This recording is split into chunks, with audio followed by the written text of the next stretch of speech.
It's the Piggin Out Podcast. What's going on, boys and girls? Episode number 5. That's 5 of them, Kev. So Five. 5 of them. As always, I'm Nate. Here to my right is my co-host Kevin Wilson, a senior writer at Belly Up Sports, an avid Dodgers fan. Got the win last night, Kevin. I saw that against the Giants. How do you feel? That's right. So I feel great. Anytime we can beat the Giants, is a good day. It is. And so I'm sure Vince's dad probably does not think that, but that's okay because all good. he's a Giants guy. He's a Giants guy, so he's going to have to live with that. Fair enough. But Dodgers took, they needed to do something because they lost 2 out of 3 to the Padres. That should never happen in San Diego, but they moved up the coast to the Giants and beat them last night. So life is good. Love to hear it.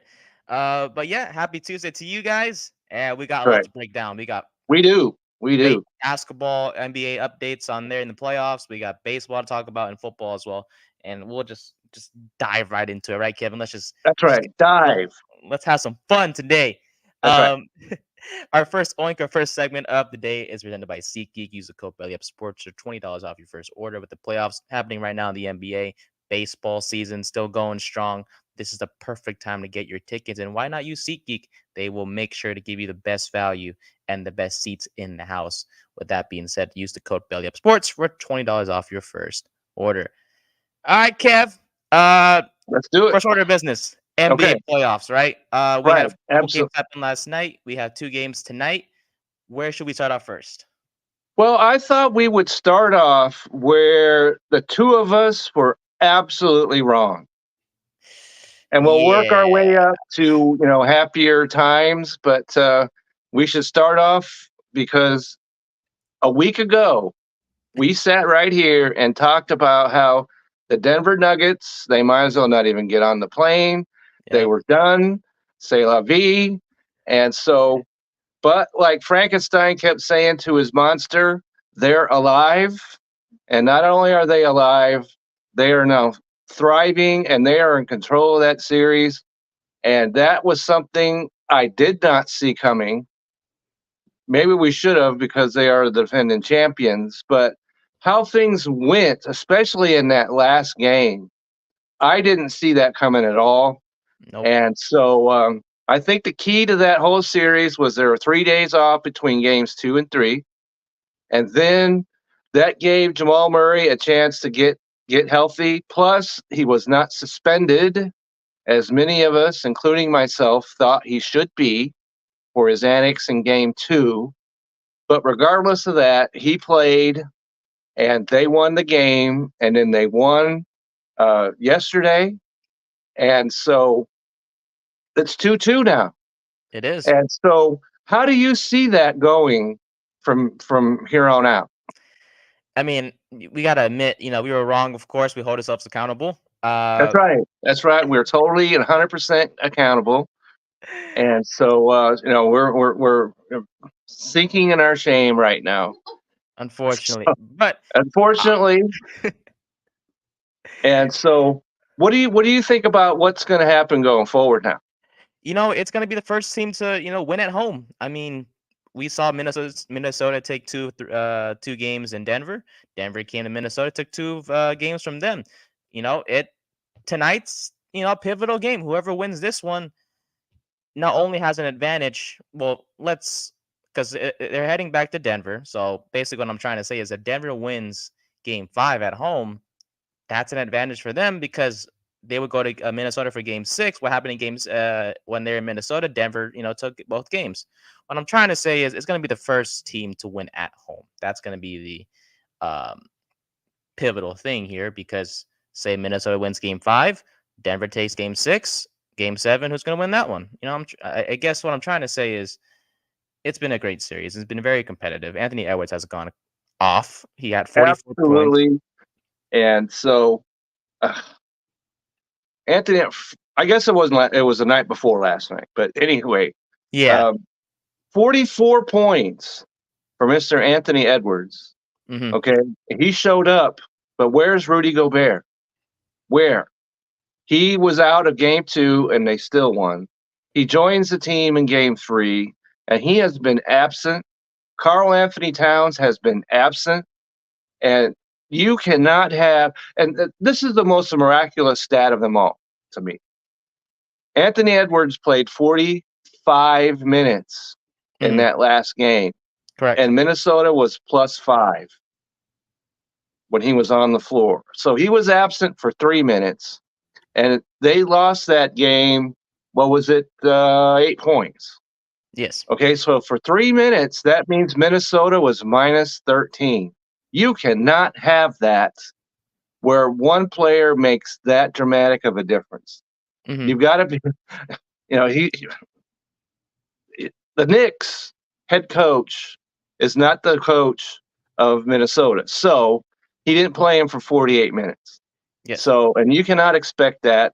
And so that was, I just couldn't believe it when I saw that stat that he was at +5 and they still lost the game, even though he played 45 minutes. So Karl Anthony Towns and Mike Conley, he's a veteran. He's the biggest, veteran that they have on that team. And Rudy Gobert, they have to show. And if they don't, and I can't imagine the defending champions, they have already lost 2 at home. I cannot imagine them losing any more games at home. And so they're in control of the series now. And so I'm going to absolutely reverse myself from last week and say that Denver is going to wind up winning this series. Okay. For me, look, I understand, Denver, you're gonna get whatever from Jokic because he's just that guy. Right. What's special about Denver is that anyone could hurt you at any time. It could be Jamal Murray, it could be Aaron Gordon, it could be Michael Porter Jr., who's absolutely lethal from 3-point land. Look, I think for me, I'm still going with Minnesota. I know they lost 2 games at home, but it's been competitive. Like I mentioned in the beginning, throughout the entire series. And it's just like Edwards, he's just that guy. I mean, he put up 44 points, and yes, they lost, but then again, all he needs is just a little bit from his supporting cast, just like a little bit better performance from Rudy Gobert, a little bit from Karl Anthony Towns. That's all they need. And then Edwards is always going to do his thing. And of course, Minnesota's depth isn't as great as Denver's to an extent, but Minnesota got here for a reason.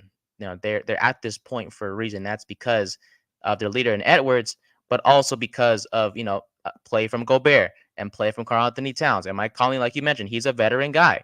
So I'm still gonna go with Minnesota. I still believe in them. I still believe Edwards is gonna pull this out because I gotta admit there has been some inconsistency with Jamal Murray, which is kind of scary to me. I know Aaron Gordon's been going off, but there's some inconsistency with Jamal Murray that may be the Yeah. demise behind I, Denver's I'm totally losing. with you because Aaron Gordon had 27 in that last game. If he gets 20 or more, then I think the Minnesota's in real trouble. So, because who do you control, Hmm. right? You can't control the Joker. You can't. It just can't be done. And Jamal Murray, he's hit the 2 winning shots already in these playoffs. So, and he's healthy, and that's a big thing. So they got to slow somebody down.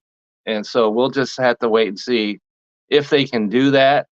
And the thing that worries me, because Minnesota has never been there, even though Conley's a veteran and all that, Hmm. they, and we've seen it time and time and time again where a team has to claw and make their way up the ladder before they're coronated with championships and everything else. So if they need to grow up, and they need to grow up Fast. immediately, Hmm. fast, or this thing's going to get away from them. Exactly. Tonight, that's going to be the second game of tonight's doubleheader. As we shift from the Minnesota Denver series to the Knicks and Pacers. Now, the Knicks, they looked good through the first 2 games, Kev, and then they went to Indiana, and then that's when everything just went downhill. I think the first sign that everything was going to go downhill was Josh Hart being benched for the first time all series long.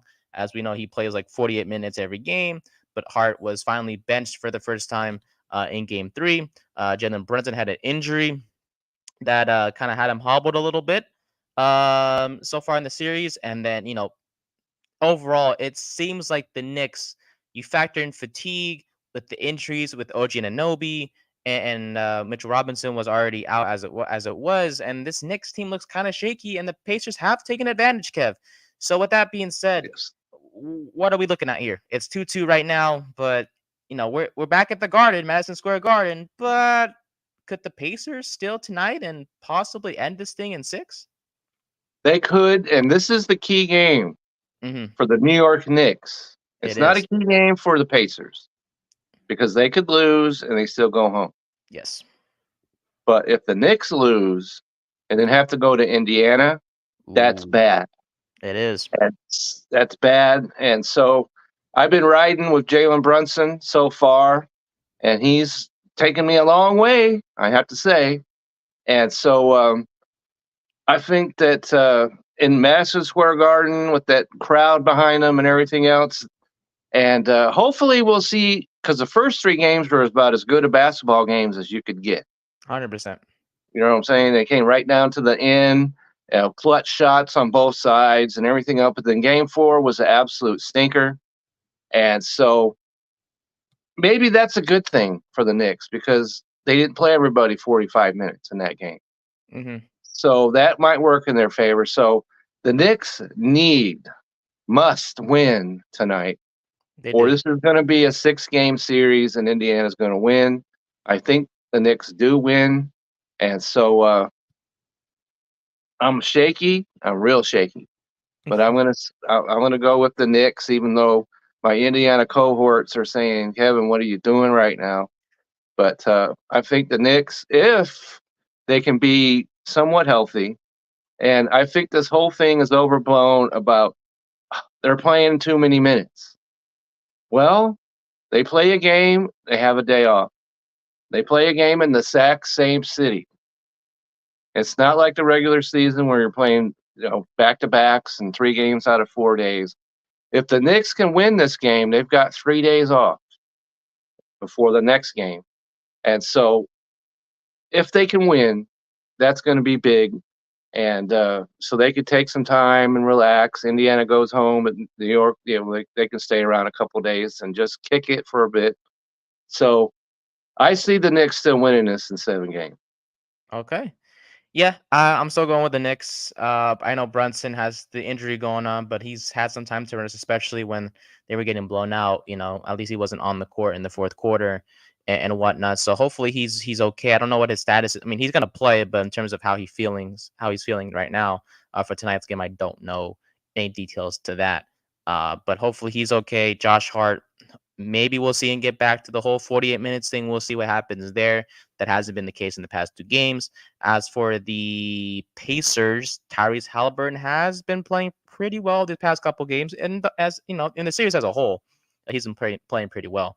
35 points in game 3, had 26 and 5 in game 4 as well. So, obviously the Pacers their leader is Haliburton. Siakam's a great scoring option, as we all know. They're getting solid performances from guys like TJ McConnell, Andrew Nemhard, and so on, and Miles Turner, of course, and so on and so forth. So, tonight's the night for the Knicks. Can you win That's it. this game back at home? If you lose, you go back to Indiana. The pressure's on, and the fact that you've played your guys so many minutes with the fatigue and everything, it does. Even though you do have a day off to rest, it does get to you. And if they lose tonight, a lot of people are going to be saying, "Hey, Yeah. maybe the whole playing so many Dun, minutes." dun, dun, dun, dun, dun, dun, dun, dun, dun, is what it's going to be if the Knicks lose tonight's game. Which, for me personally, I hope they don't. But at the same time, we don't It's control it. So usually New York. I hate New York. okay. Okay, but this Knicks team is hard. It's impossible to hate them. Oh They've yeah, got of players course. that you want to cheer for. Like I said, even though I grew up in Indiana, Yeah, and I hope, yeah, I hope for good games like we me had too. the first 3, and just come down there and watch it, bang, bang, bang, and so that's what I'm hoping for. And if Indiana wins, I certainly won't be sad. But Yeah. we're in the prediction business here, and so I still think the Knicks, because they've got, the Knicks, if they win today, or they've got 2 at home potentially. Pacers only have 1, And so the Knicks have the advantage to me. Alrighty. So we had a couple games last night as well as we're recording this. We'll start with the Boston and Cleveland one. I mean, Donovan Mitchell was not playing last night for game 4. That did make sort of a difference. I mean, the game was pretty close. Kevin was 109, 102 was the final score. Boston would, in Yeah. the end, win the game. Tatum had 33 points. Jaylen Brown had 27. Darius Garland did all he could for the Cavs. He had 30 points of his own. Evan Mobley, speaking about Yeah. minutes, he Yeah. played If 43 Darius minutes. Garland is your leading scorer, I think that's bad. Because for Mobley, Cleveland. Mobley should be that guy if it's not Mitchell. That's Fair right. enough. And so if they all are up there in the 20s or 25s, I think that'll work. Yeah. But otherwise, and I have to say, the Boston Celtics, we talked about this, Mm-hmm. have been incredibly uninspiring, right? As you Okay. just said, they won that game by 7 points. Yes. No Donovan Mitchell, and Nope. you only win by 7. Yeah. And so in game 2, they looked awful, right? Losing. Mm-hmm. And so they're up 3-1. We know Cleveland can't match Boston. We know this, and they're not matching them. But Boston has not impressed me so far in these playoffs. And you have to wonder, when they finally come across somebody that's going to smack them right in the mouth, how are they going to respond? Because you can't sit there and lose. They've lost 2 games at home so far in this postseason already. And if you're the Yeah. number 1 seed, you can't be doing that. No. And so if Boston, as we said, if they play Boston basketball, they're the top team. But we have not seen that yet. So we still have to wait and see if we do, in fact, see it. Yeah. I mean, 3-1 series lead right now. I mean, Boston's not complaining at all whatsoever. I mean, when you're up 3-1, you have a chance to go back home and clinch everything and just end things and move on to the conference finals. I wouldn't be complaining if I'm a Celtics fan. The only concern, like you mentioned, Kev, is that they only won by 7, and that's without Donovan Mitchell. Right. And That's a big concern to me. Uh-huh. And so, yeah, if you're a Celtics guy, then you're hey, we're up 3-1, Yeah. but you beat Miami, missing a key piece, and you're beating Cleveland, and they missing a key piece. Mhm. And so let's say that they beat they're going to win this series, and then they beat the Knicks or Pacers, whoever they play. What's going to happen if they run up against Denver or Minnesota or any of these teams in the West? Because they're going to get smacked in the mouth, like I said. How do they respond? Kind of like it's just the idea that they haven't faced adversity yet, is what you're trying to say. No, they have not. Okay. And the adversity they've faced were caused by themselves. Mm-hmm. And that was the thing we've talked way back in the very first episode. Yep. If they play basketball the way they're capable, they will win. Correct. And we're still waiting to see that. We still are. The Cavs are 12-15 when Mitchell does not play. Ironically, when the Celtics played the Cavs in the regular season, the only time the Celtics lost to the Cavaliers was when Mitchell was not playing. So they kind of did get revenge in game 4. So we'll see what Mitchell's status is for game 5. We'll see what happens there. But in the end, Boston does have a 3-1 series lead. Game 5 is scheduled for tomorrow, if I'm not mistaken. Finally, to wrap up the NBA playoff update for you, we have OKC and the Dallas Mavericks. And Kev, I know you watched this game. I watched it too. There's 2 words to describe the reason why the Mavericks lost last night. Do we know those 2 words? I have 2 words. I don't know if they're the same words as you, but I'll let you go first. Perfect. See? Great minds think alike. Okay, because they were 12 of 23 from the free throw line. And that is, I was telling my wife that me and her could go to the free throw line and hit 12 out of 23 shots. Yeah. Okay. I am confident that we could do that. We'd warm up or whatever. Yeah. And and we're not paid millions of dollars. No, all right. Of course not. And so if we were, I'm sure I could hit more than 12 out of 23, especially at 10 seconds to play. Mm-hmm. Mavericks down 3. Luka's at the line. He's your guy. He's your MVP. Everybody was all upset because he didn't win MVP of the regular season. That's the kind of situation where your MVP needs to hit both free throws. Well, guess what happened? He missed the first. Yeah. And then he made the second. So now they're down 2. They have to foul, and then the Clippers go down, hit both free throws, up by 4, game over. Exactly. And so that was that's been a bugaboo of theirs all year because, of course, I live in Mavericks territory. I see them all the time, and they are not a good free throw shooting team at all. And so that was going to rear its head at one point or another, and it always will do that when you're right in a tight game and you're getting fouled because, just like Shaq, right? He'd get the ball, get fouled, as everybody knew he'd hit like 28% or whatever it was. Yeah. And so it's they had a 10-point lead, the Mavericks, at the end of the first quarter. They had an 11-point lead at halftime. They had the series. They had it. They would have been up 3-1, and then I don't care how good Oklahoma City is, they would not have won 3 straight games against this Mavericks team. And they let a prime opportunities go down the drain. And so that puts, because you said that the Oklahoma City was going to win. I said the Mavericks were going to win. That's looking real rickety right now on my end. But free throws, and the other thing is Kyrie Irving in 2 games of this series have not scored 10 points. You can't have that. Kyrie Irving, where are you? Okay, where? I know he's playing strong defense, probably for the first time in his life. Okay, so he's doing on a defensive end, but he's been absent on the offensive end. And PJ Washington, you're going to get 27 points out of him every game. And so, Irving, where are you? Where? Yeah, Irving in 2 of the past 3 games has scored just 9 points exactly. This previous game in Game 4, he had 9 points on 4 of 11 shooting. He did have 9 assists though, so he is being a little bit more passive than what we're used to seeing from him. He is a point guard, shooting guard after all. But the point is, he does need to step up. Hopefully in Game 5, replicate what he did in Game 3 for the Mavericks, and that was put up 22 points of his own. But PJ Washington has been outstanding. He has Stepping been. up. And the other key thing, because we could use one word if we wanted to, besides free throws, and that's rebounding. Okay. Because we've talked about how the Mavericks are the bigger team. We know this, but they were out rebounded badly in Game 1. They won the rebounding battle in Games 2 and 3. Yep. And so they should be out rebounding Oklahoma City. They should. But that hasn't always been the case. And so they need to out rebound. They need to out hustle Oklahoma City. They're young. We know what SGA can do.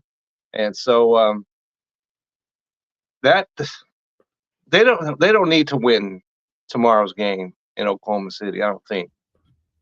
But Oklahoma City kind of maybe in the same spot where they need to win. Otherwise, they're facing coming to Dallas and having to win. But I still see that's going to be a 7-game series. I said it was going to be Mavericks in 6. I don't think that anymore. So I'm with Mavericks in 7. That's what I said they were going to win, so I'm going to have to stay with it. So. All right, fair enough. Yeah, I mean, overall, this game, Game 4, was just those free throws that led to the Mavericks' demise. I mean, OKC shot 38%. They missed. You know how many free throws? Let me just throw this to you. You know how many free throws Oklahoma City missed? One exactly. Just one. And this is the young team. Exactly. Right? And they're not supposed to be used to pressure like this. And they missed one free throw. And here's Dallas, a veteran team, because Doncic, he's still young, but he's been around for a few years now, so he's a veteran. Irving's a veteran. Washington, veteran. So how in the world 12 of 23? Come on now. Come on. I think if Dallas does lose this series, they'll look back at this game and be like, dang, we could have, been up 3-1 and we would have been okay. Because it's tough to blow a 3-1 lead. We all know that. Right. But it is. When it's not unprecedented, but yeah, it's tough. Yeah. And when you lose a game, by 4 points, and you lost to a team that shot worse than you from the field. OKC shot 38% compared to the Mavericks 41%. Wait, The Thunder shot 25% from 3-point range, yet they still won by 4 because of free throws. And ironically, Shai Gilgeous-Alexander, who, in my opinion, should have been the MVP of this year, he had 2 clutch free throws at the end of the game with 1.4 seconds left to just seal everything for the OKC Thunder. So, yeah, free throws, it means a lot. Now, will Dallas shoot that bad again in Game 5 free throw-wise? No. So OKC should be criticized just a bit too, because they could have easily lost this game had Dallas hit their free throws. But at the same time, I'm not, gonna be, Mr. Negative. OKC has been That's a right. great team throughout this whole playoffs. They deserved to win last night. They capitalized on Dallas's mistakes. They go back home 2-2. Now it's just a matter of, hey, let's see what happens in Game 5 back in Oklahoma City. And Luka has struggled a little bit, but it's because of his injury, and that's kind of tough to see from the superstar himself. He doesn't look too great, Kevin. Let's be honest. Everybody's injured at this time of year, so suck it up.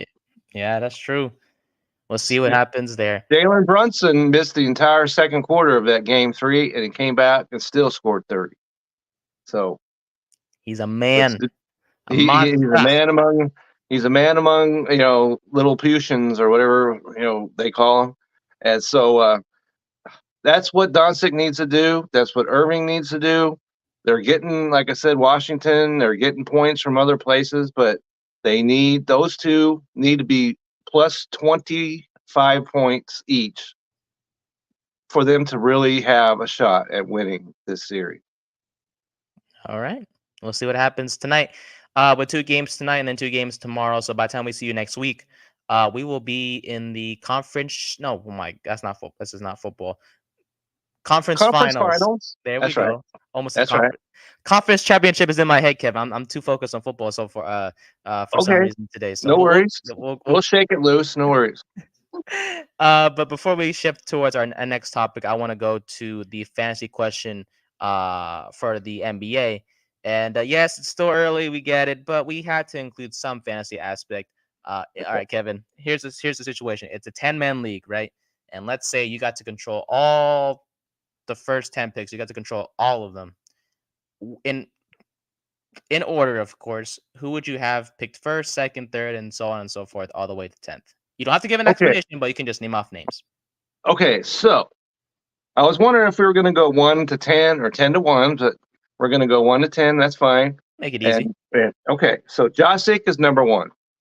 No one's going to argue with that. Nope. And so make sure I'm not losing. Josic is number 1, played in 79 games. Oof. That's why he's number 1. These other guys can deliver, maybe not quite as consistently, but they can deliver the numbers, but they're not playing in 79 games. So he's number 1 to me. I'm going to Wemby at number 2, 71 games, first year, and he could do everything.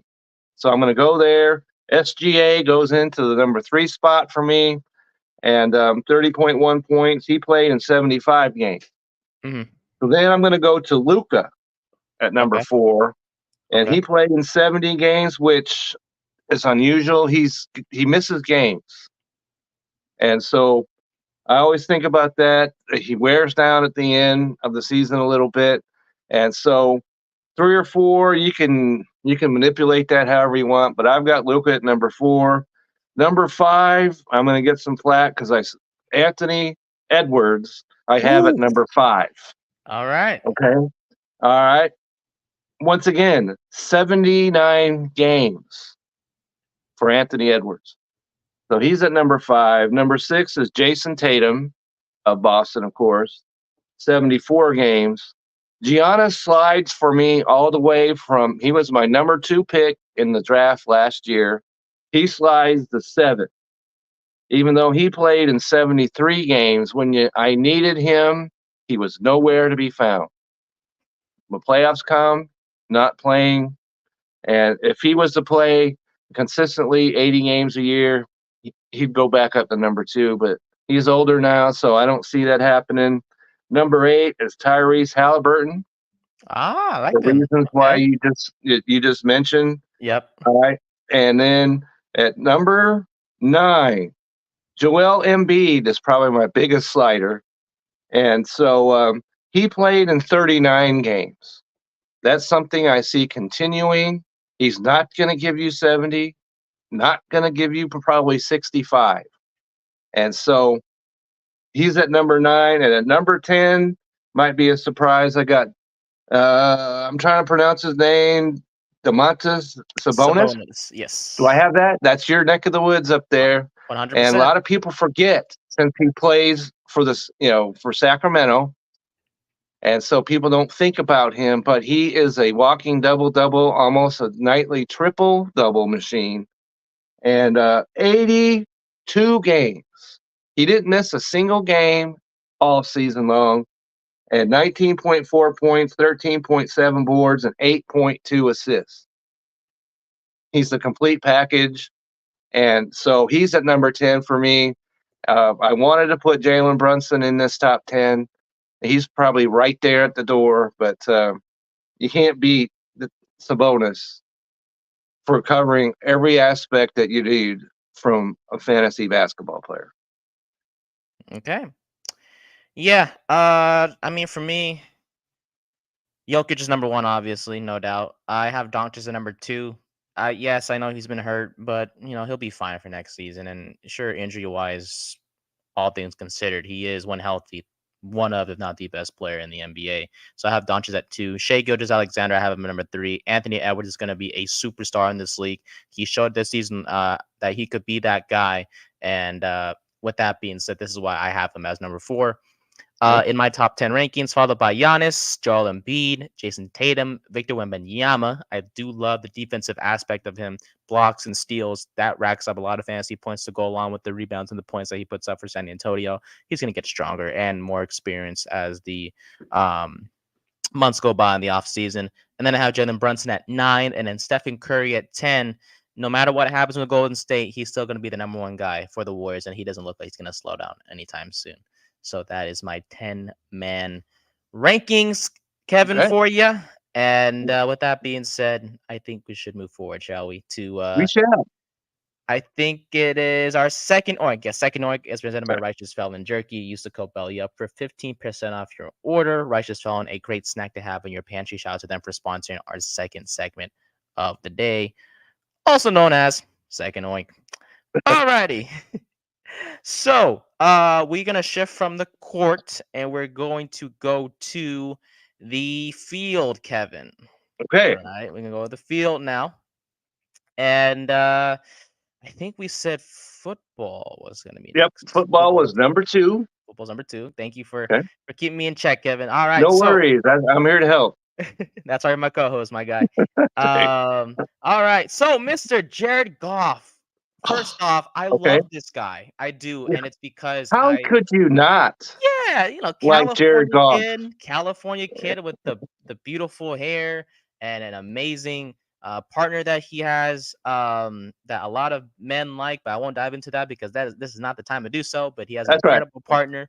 But this guy was banished from the Rams. They said no. Banished. He got him to the Super Bowl, and his reward was banishment. Yeah. And you have to admit that worked for the Rams. You have to, that's fine because they actually did win. So, we won't bash on that a whole lot. Yeah, but Kevin, they left him to die in Detroit. And that's right. No. And he, as I mentioned earlier, Frankenstein, he's alive. He's alive. That's right. And so, when you look at this, yes. First year, 3,245 yards, 19 touchdowns, 8 interceptions. Yeah. Okay. Yeah. Second year, 4,438 yards, 29 touchdowns, 7 interceptions. Now we're on to something. There you go. Okay. Alrighty. Then last year, 4,575 yards, 30 touchdowns, and 12 interceptions. In the postseason, 69.4% completion rate, 4 touchdowns, no interceptions. None. And so he's the golden boy of Detroit now. He looks like the golden boy. Like no one else up there. And, Mike, the co-founder of Belly Up, he's a big Lions guy. Mm-hmm. And so he could probably, tell us all we needed to know about this, about him. And so, He got paid. Got paid, Kev. Got paid Paid. 212 million, right? Ooh, Okay. boy. 170 guaranteed. Not $170, by the way. 170 million. Oh boy. Okay. Guaranteed. So maybe him and Cousins have the same agent. We probably need to look into that. And so he earned it. I have no problem with him getting it. The only problem now I see is once these quarterbacks get all this money, now the team has no other money to go out and get other players. Mm-hmm. We've seen it, like the Seahawks.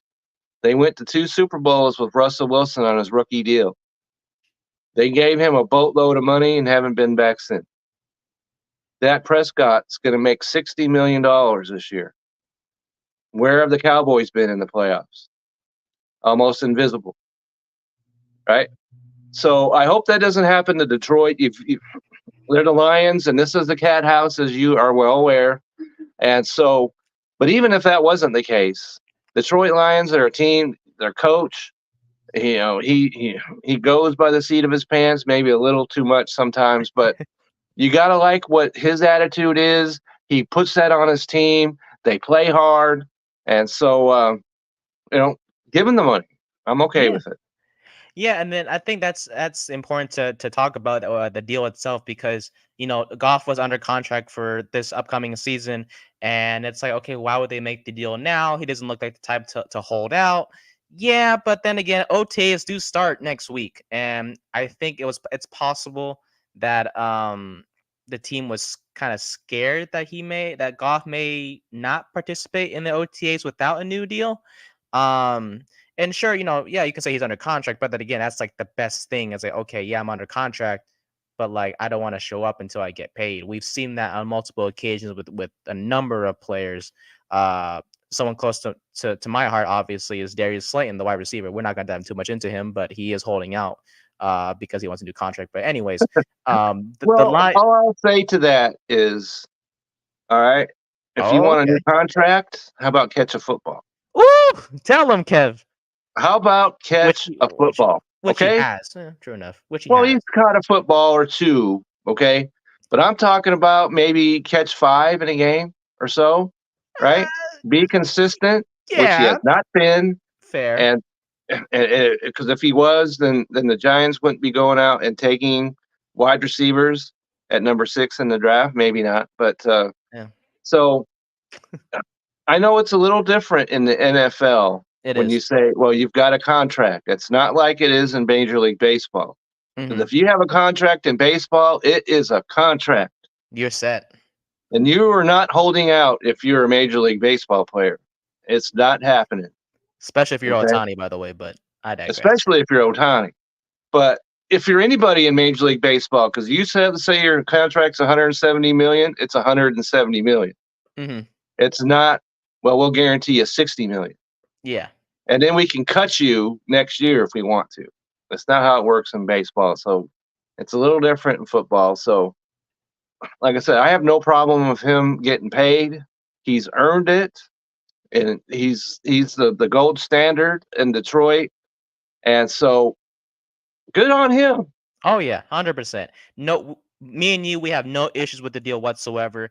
Goff had a 84.4 Pro Football Focus grade last year, which was the 10th highest in the league ahead of guys like Justin Herbert and CJ Stroud and Jordan Love. Now, in terms of pure passing grade, this is important now. He had the 6th highest pure passing grade with an 85.2. That was better than Kirk Cousins, who got paid, Jalen Hurts, who got paid too, Jordan Love, who will get paid soon. We'll get to him in just a bit. Justin Herbert, Lamar Jackson, and Brock Purdy, just to name a few. Now, I want to address something. So I think to wrap that particular point up about Goff, he deserves it. The California kid. I grew up seeing him play at the University of California, Berkeley. I was so happy for him when he got chosen first overall. He deserved it. He's a cool, calm, collected guy, and I really hope he wins the Super Bowl. Now, I'm going to give you 3 names, Kevin. 3 names that are very important to consider about when it comes to this deal, because I know Goff benefits from it. I know the Lions benefit from it as a whole. But there's 3 names that we need to consider, and that is Dak Prescott, Trevor Lawrence, and Jordan Love, because those 3 guys they're gonna have to get paid soon. And if Goff got $212 million, how much is Goff? How much is Prescott gonna get? How much is Lawrence gonna get? How much is Jordan Love is gonna get? Because those three guys, they're gonna have to get their money soon. And it's like they're gonna see Goff and be like, "Well, he's older than me. I could be better than him. So why not pay me more than him?" And that's just gonna reset the whole market. And now we'll be thinking like, okay, this has to stop at some point because we can't keep paying guys, Kevin, like 250 million just for them to not do anything. Right. And so when it comes to Dak Prescott, Yeah. he's getting 60 million. We don't need after that, he can come off the books completely. And I would not be surprised if that's exactly what the Cowboys do, because Dak Prescott is not letting them anywhere. And Trevor Lawrence, went to Clemson, of course, delivered a national championship over the hated Alabama Crimson Tide. And so he got him to the playoffs. So not this last year, but the year before, and delivered a playoff win. So in this house, we love Trevor Lawrence. Okay. After last year, though, I'm not jumping on any bandwagons to pay him because I know he was hurt, but he didn't deliver. So I'm not going to be beating down any doors to pay him.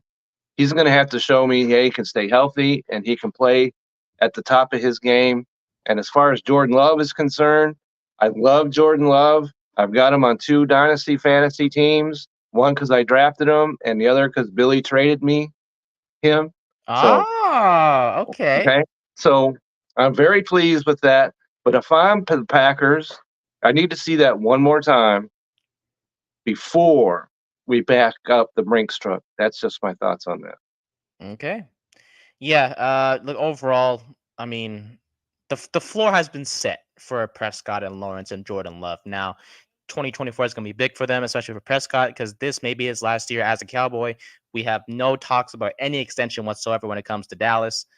Trevor Lawrence has been, and I mean this respectfully, he hasn't been the best lately. I mean, and the AFC South is no longer just the Jaguars; it's the Texans. That's right. It's not the winnable division it was going into last year. Yeah, 100%. The Texans have taken over completely, and they have the best team in the division, no doubt.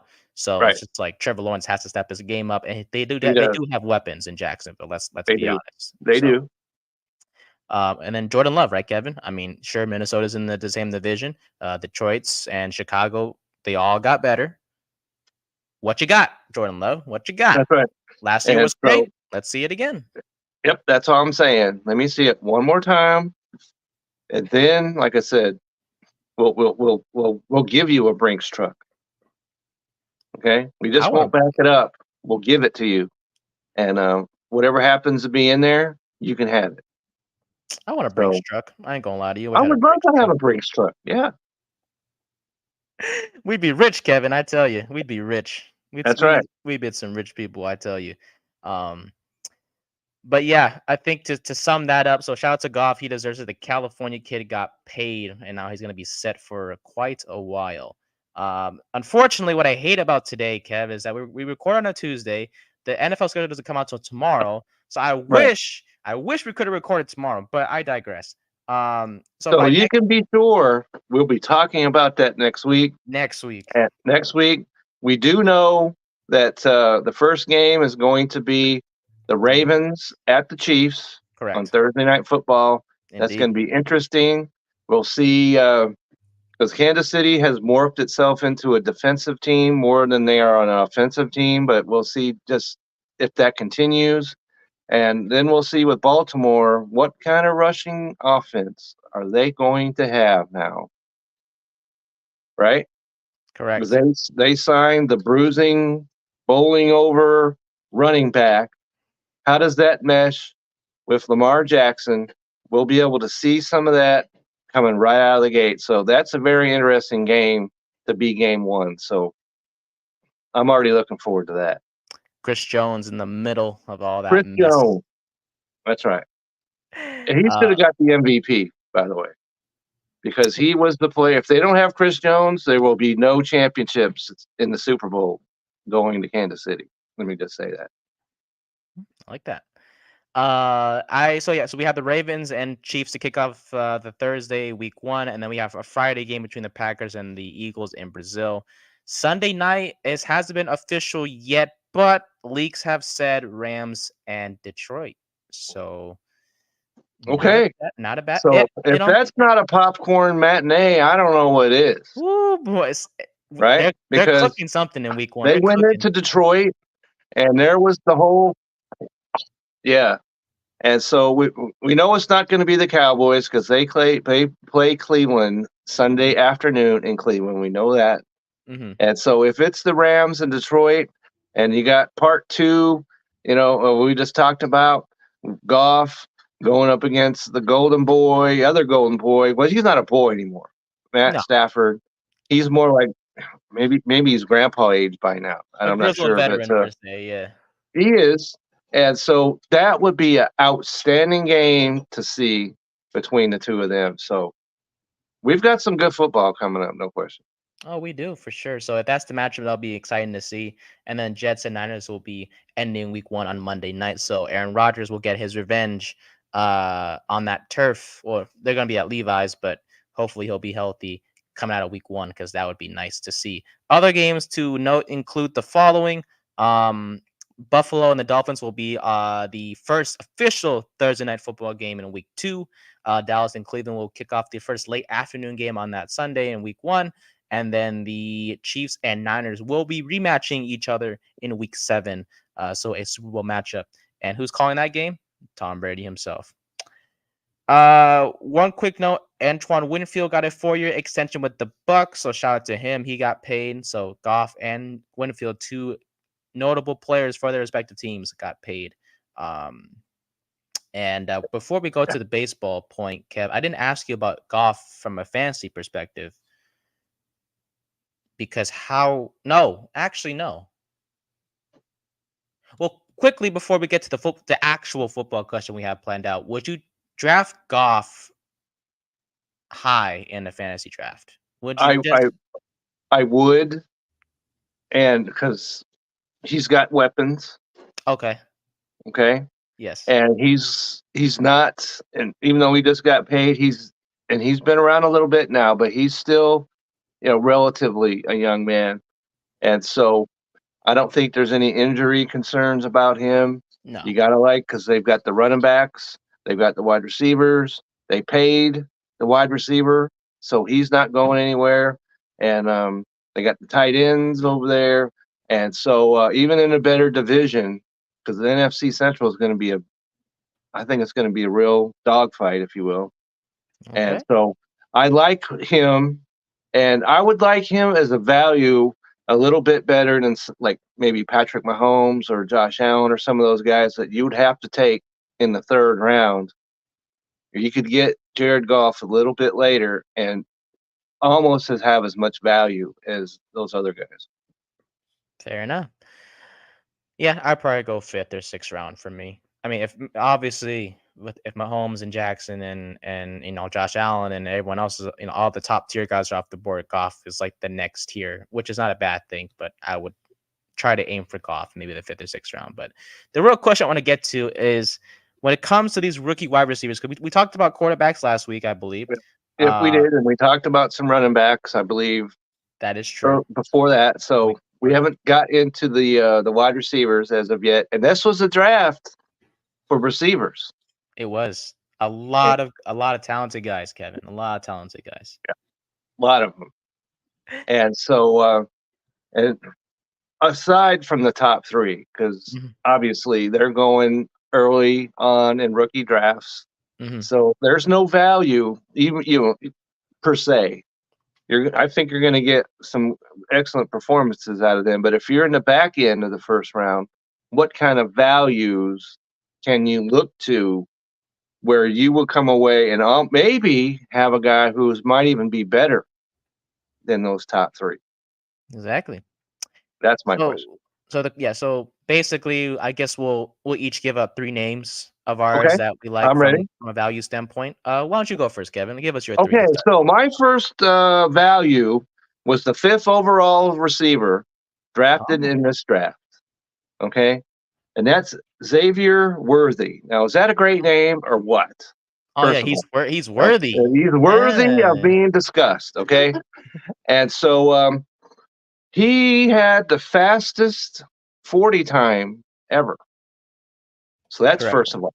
Yep. But that's not the reason. All the guys that I'm talking about, his value has more to do with their quarterback than maybe them, because he's got the best quarterback throwing to him. Okay. He's going to a position, the Kansas City wide receiver room is screaming for a legitimate receiver. Yep. Rice is going to be suspended at some point for his shenanigans that he's pulled here in the Dallas area. And so the only concern I have about him is he's a little small, A little bit. okay? A little bit. So don't be looking for him to be blocking any linebackers down the field, okay? Not going to happen, but he can, if he can get out of, his breaks, when the ball is snapped and avoid being, you know, by the defensive back being cut down a little bit, if he can avoid that and start going down the field, he can stretch that defense. And we know Patrick Mahomes can throw the football. So I would not be surprised if Xavier Worthy is ever bit as good in his first year as any of those top three guys. Okay.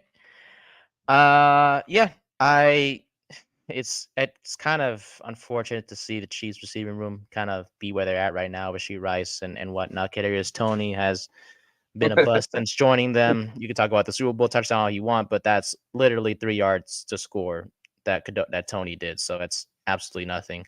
The Chiefs never had a wide receiver one in a while. You could argue Yep. Rice was last year, but then again, suspension this year. So Xavier Worthy was a great selection. Great choice by you from a value perspective, Kevin. But yeah, I think as a whole, Worthy 5'11", 172 pounds. He is a bit lightweight, but he is fast. And when you're fast, that does count for something.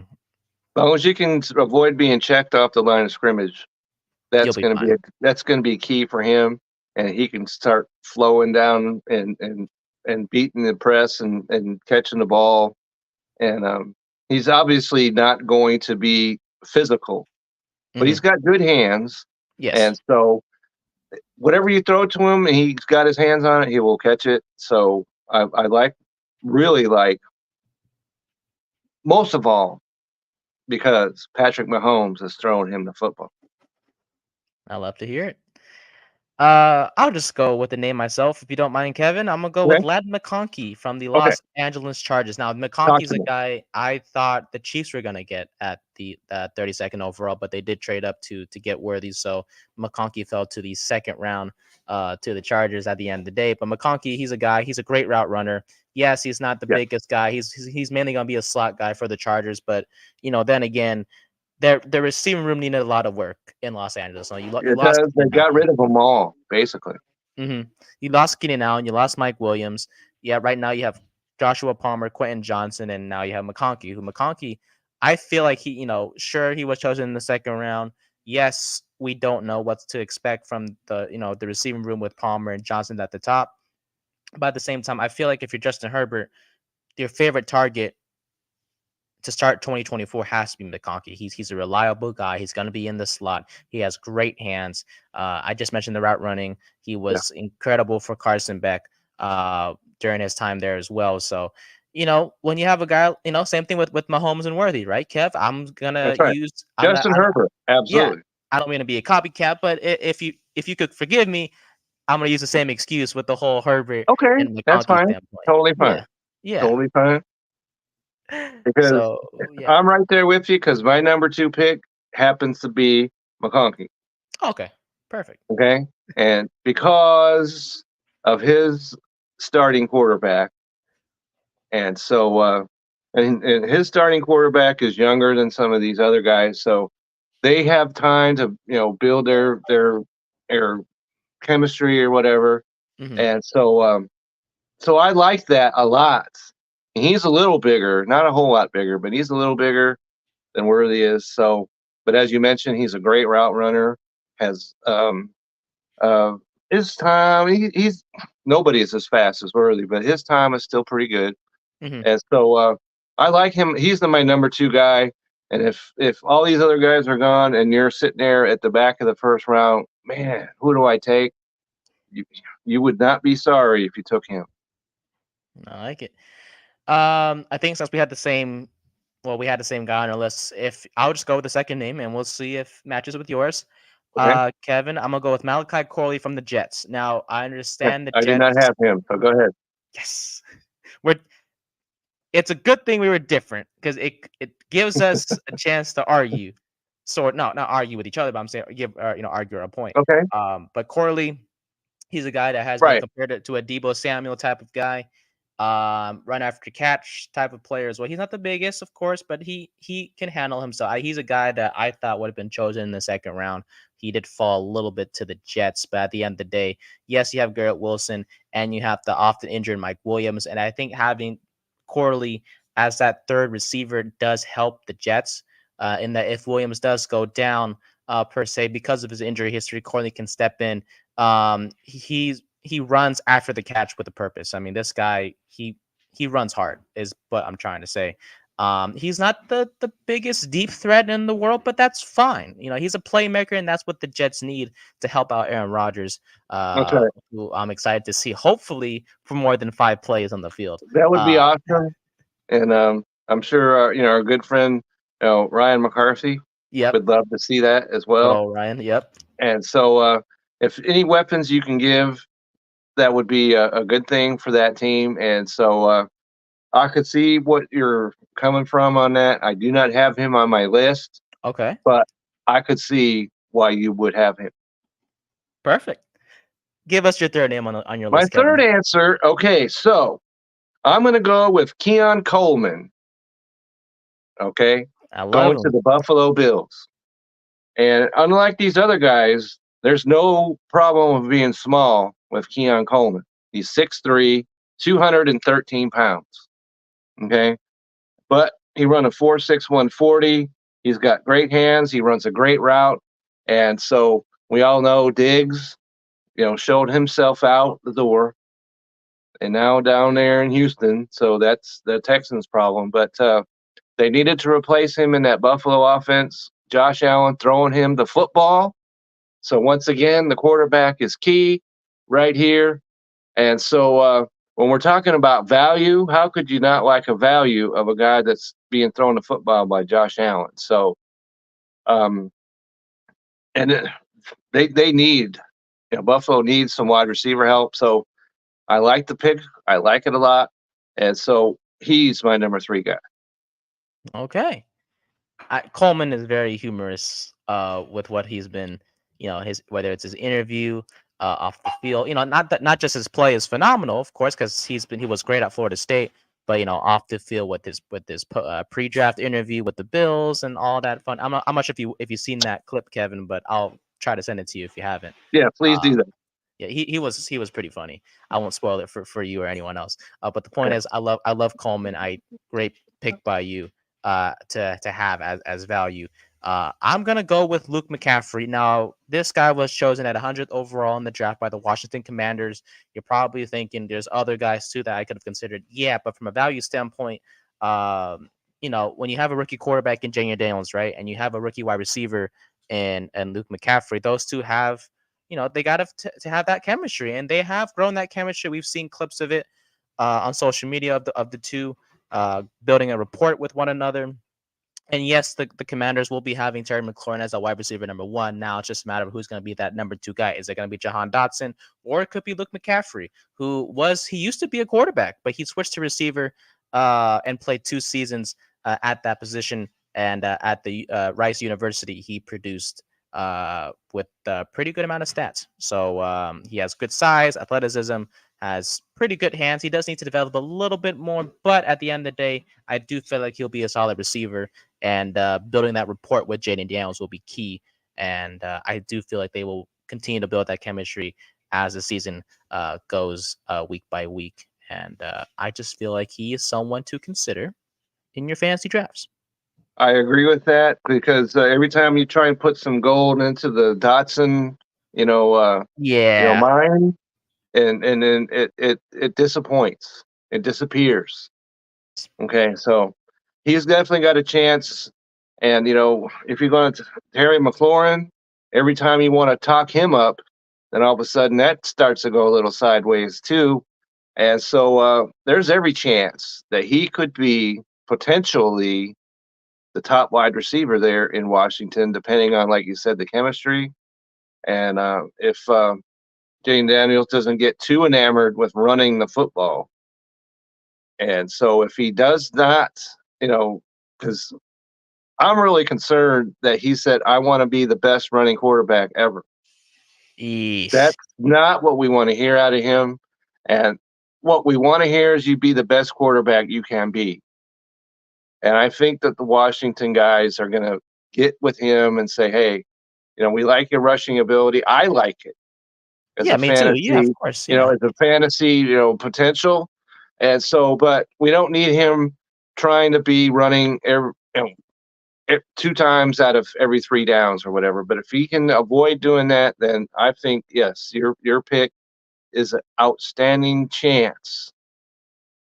And to be maybe at number 2 at the worst. Maybe the top receiver there. Maybe not this year, but going forward, absolutely. That helps from a dynasty perspective. So Absolutely it does. So that's what we're talking about here is dynasty. I'm still getting Okay. used to it. Oh lordy. I've always played like the regular fantasy, throughout my Of life. course. And now that Yeah. we're doing dynasty, I'm just like, yeah, I'm gonna have to get Yeah, used to it. it's a different game. And Chris is with us now and back with Belly Up. And he's the one that got me going in Dynasty, him and Billy.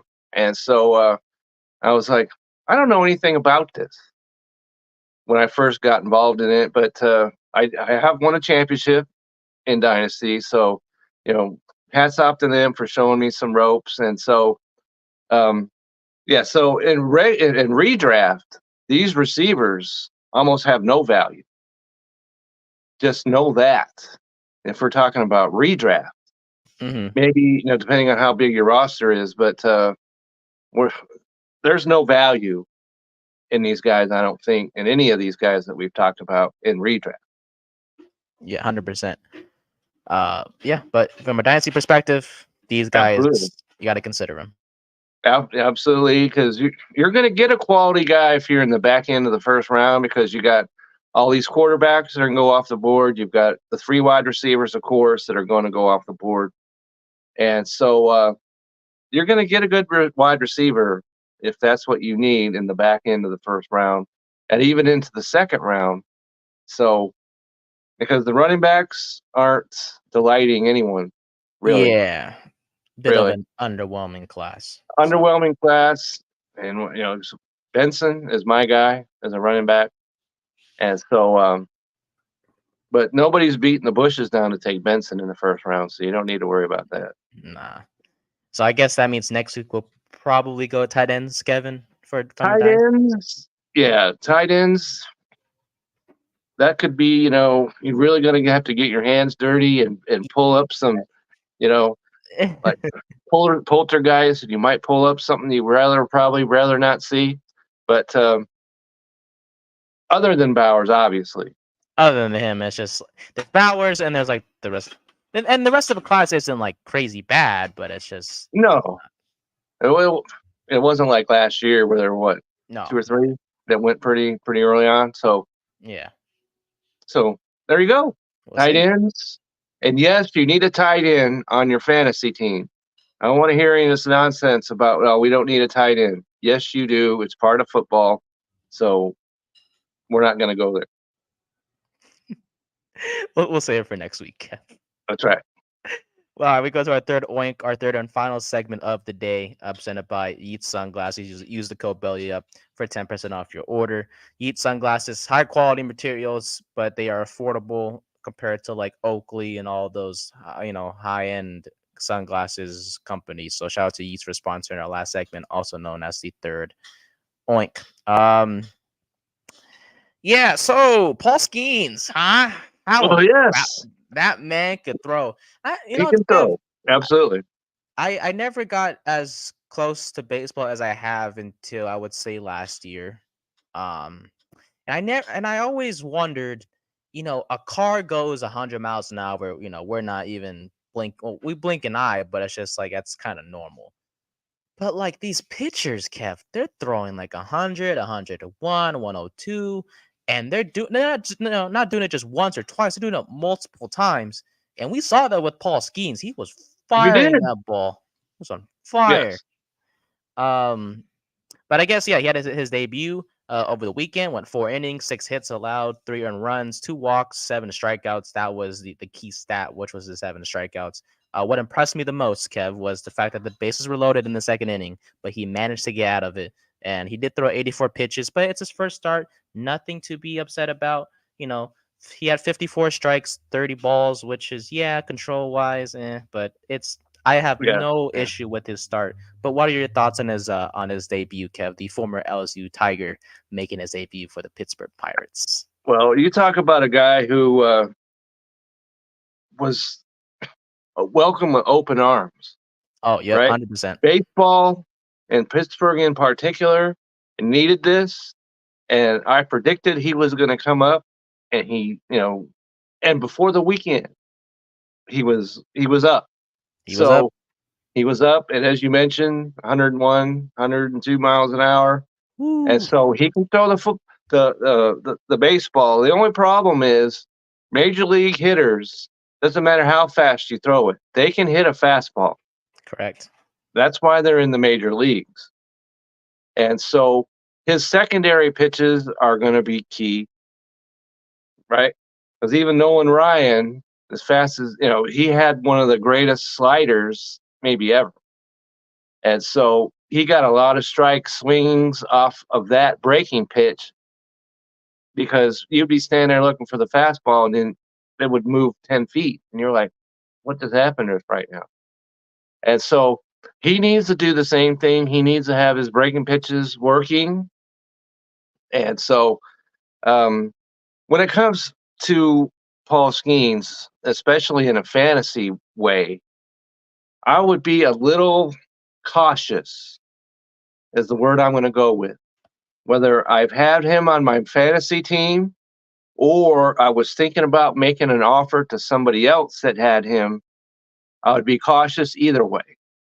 Because if you have him, and by the way, if you're in a league where he's on a waiver wire, which I can't imagine, but No, if of that's course the not. case, you need to get him on your team and do it immediately. Okay, but having said that,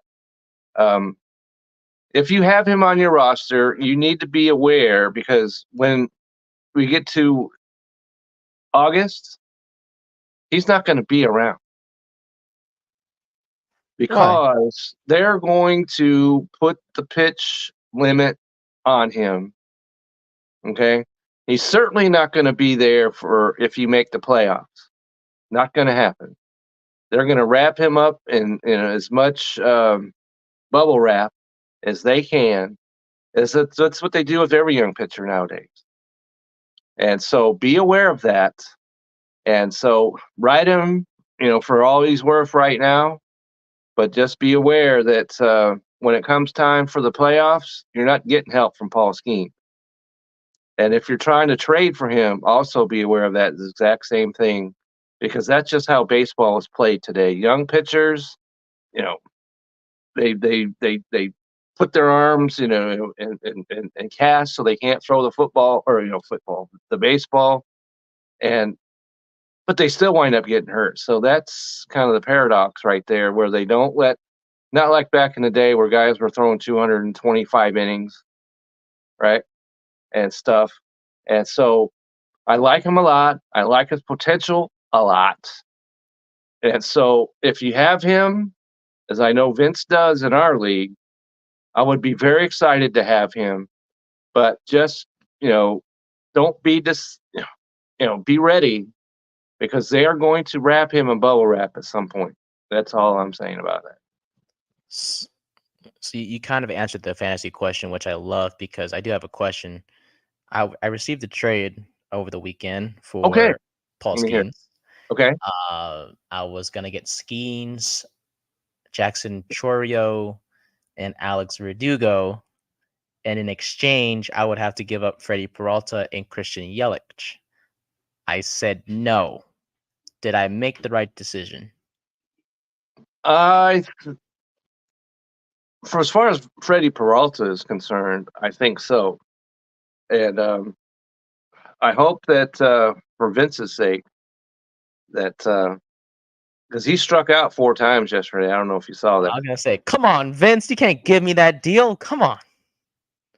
I declined. I took a day to think about it. But So Vince was yeah, I declined it. Okay. I was like, I'm good. I'll stick with Peralta and Yeah, Yelich is probably coming back. Yeah, Yelich, he doesn't inspire me as much as Vince does, just so you know that. And like I said, he struck out 4 times yesterday. And but I guess even the best hitters do that. But Churio has not been what was hoped of him. He's been better, of course, than Holiday, but you or I are better than Holiday right now. So yeah, that's not a trade I don't think I would have made either. Okay. All right, fair enough. Phew, made the right decision. So yeah, I mean the Pirates did end up winning that start of Skeens. Anyways, they won 10-9 in that crazy game over the weekend. So shout out to them for the Pirates. So yeah, Paul Skeens. I mean, what a debut. Hopefully, we see him a lot more this season. But like you mentioned, Kev, he'll probably be put in bubble wrap once as the season. I'm sure he will, because the Pirates, they're not contending. They're not going to contend. They are 6 games back. They're 6 games back. Okay. Well, that's that's the floor with some oil on it. Okay. And because they were playing pretty well earlier on, but the Pirates are the Pirates, and so they're not going to have anything to play for.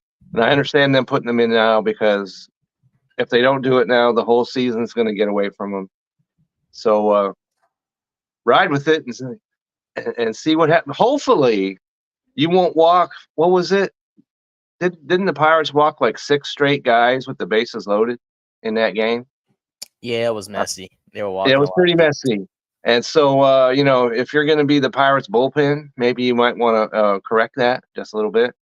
And so, but yeah, he's almost must-watch TV when he's out there on the mound. So the young guys in sports, you got to be pretty excited about it. I have to agree. Now, are you excited about these uniforms? So for those of you watching on the YouTube or wherever from a video standpoint, we're showing the Cleveland Guardians City Connect uniforms. Quickly, Kevin, I think it's kind of basic. I mean, I don't know. I don't know what to say. Let me just say, when it comes to the City Connect uniforms, almost universally, they're garbage. Absolute garbage. Yeah. Houston, the Space City, I like that one. Colorado's uniform looks nice. Okay. The Padres is absolutely god awful. Okay. And so CLE and Pittsburgh, we just talked about Pittsburgh. Their City Connect uniforms are awful. And so they all need to go back to the drawing board and start this again. CLE, how's that supposed to connect them to Cleveland, CLE? Maybe if there's a Cleveland fan out there, you can help us to understand how that connects. And we're in Texas, and the Rangers City Connect uniforms are awful. Okay? So baseball, come on, you got to do better than this. At least the A's don't have it. Well, no, the Rangers don't look. It doesn't look that bad. Yeah, but the City Connect, that's all you can hope for. They look and not absolutely like, you need to wipe your rear end with them. I give them a 7 out of 10. They look bad. Good. I like it. That's a 5 to me. Okay. We'll go with 6. Okay. We'll settle at 6. The Dodgers have yet to release their City Connects, but We'll get to that in just a second because I do want to get your opinion on the Dodgers, and we'll get to the A's and afterwards, and then we'll call it an episode. Dodgers update, Kevin. Well, they won last night as we're recording this. Walk off. Well, not walk off. Oof. They won in the 10th inning thanks to Will Smith's double to put the Dodgers up by 2 runs. And then the Giants were just shut down by JP Frierson.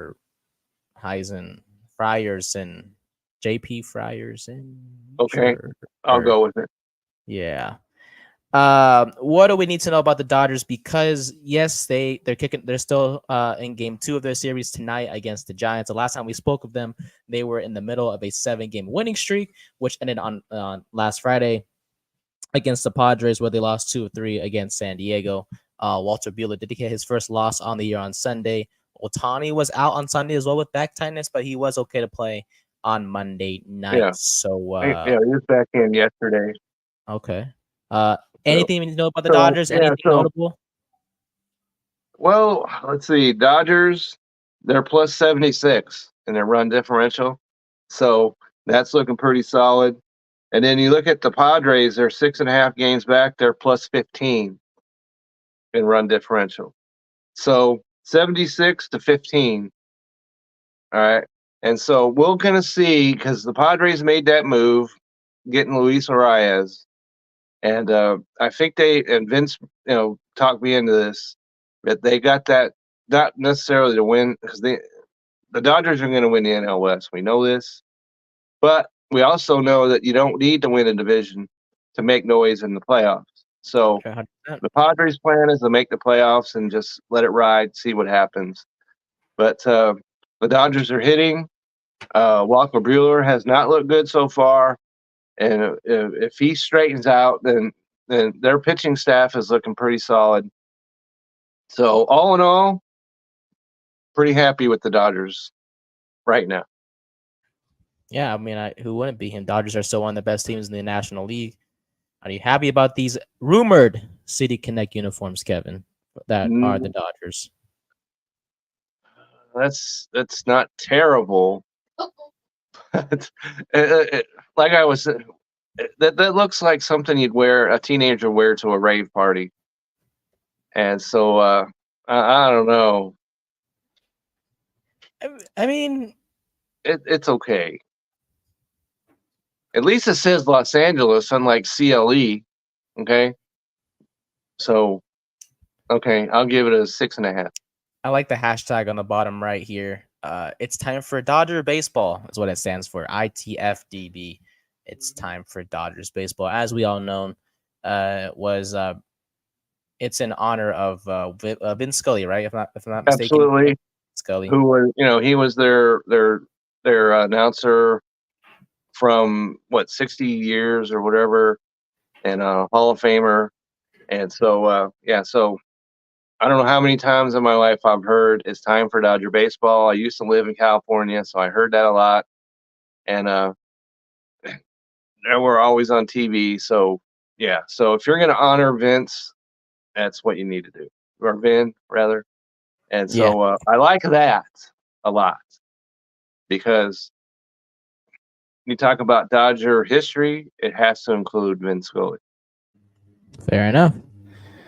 Alrighty. The Oakland A's. There's sort of some stuff to report. Last Tuesday, when we last spoke, they lost 15-8 in one of the 2 doubleheaders game played that day. They won the first game 9-4, but they lost the other one. No, they lost on Tuesday 15-8. They had the doubleheader on that Wednesday of that same week. They won the first game 9-4. And then they lost the game afterwards. It was like 12-11 was the final score. But the point is, the A's have kind of slowed down a little bit, Kevin. They are a little bit. Yeah, they're 5 games under 500. They lost 2 or 3 against the Mariners recently, and they're barely kicking off the 4-game series with the Houston Astros. And they have 3 more games against the Royals before coming back home to the Coliseum, which I hope to go to soon to face the Colorado Rockies. Some quick injury notes for the A's. Paul Blackburn was sent to the 15-day injured list. I saw that. I did see that. My darn fantasy team. But he was sent to the IL. Alex Wood may have an injury concern of his own with a sore shoulder. So the A's did have to recall a couple pitchers, including Easton Lucas and Aaron Brooks. Easton Lucas was terrible. He's a reliever. He did not look good whatsoever. Alex Wood is listed, though, as a starter for the first game of the 3-game series against the Royals, but we shall see if he is healthy to go for the Oakland Athletics, who offensively, they've been doing pretty good, but from a pitching standpoint, injuries, it's just taking a toll, Kevin. That's kind of scary for the A's. Absolutely. So injuries and pitching hand in hand right now. And so you just got to hope that your team, whomever it is, can avoid that bugaboo. As Spencer Strider, which I thought was going to be the best fantasy starting pitcher this year, was not. Unfortunately. And so he was my first round draft pick. So that's really, really, really kicks me right here. So hopefully you can avoid that. We shall see. But yeah, I think we covered everything. Football, basketball, baseball. Quick update before we go. Knicks are currently losing to the Pacers 22-20 in the first quarter. Jalen Brunson has 6 points, so he's looking good so far. OG Anunoby, yeah, he's out. He was out, yeah. So Miles McBride took his place. He hasn't played in 3 games now, so that's a concern. It is. And then for the Pacers, Pascal Siakam has 4 points. And Miles Turner has 5 for the Indiana Pacers. So we'll see what happens in Game 5 tonight. I hope you enjoyed that game, Kev, along with the Denver and Minnesota game. So, like we mentioned earlier, by the time we see each other next week, we'll have a glimpse of what the conference finals should look like, barring any of the series goes 7 games. But we should be okay. We should be. I'm predicting we will be okay. We shall. Hopefully that comes true. But yeah, that'll do it for us here, episode 5 of the Piggin Out Podcast. We appreciate you guys as always for your support. As you guys know, we're here every Tuesday at 4 p.m. Pacific time, 6 Central, 7 on the East Coast. Look out for clips throughout the week. Check out the YouTube channel, Nate Productions, the home of not just this podcast, but the other podcasts I'm a part of as well, including the 10 podcast. Which people need to tune into. Kevin, I appreciate it. It's grown a little bit. I think having both podcasts on that channel has helped it grow. So, shout out to my guy Brian, my other co-host. Shout out to you as well, Kevin. I appreciate you. So Brian, good to go. Yes, sir, indeed. All right, we'll see you guys next Tuesday. Enjoy your week of sports, and until next Tuesday, we bid you adieu. Adieu.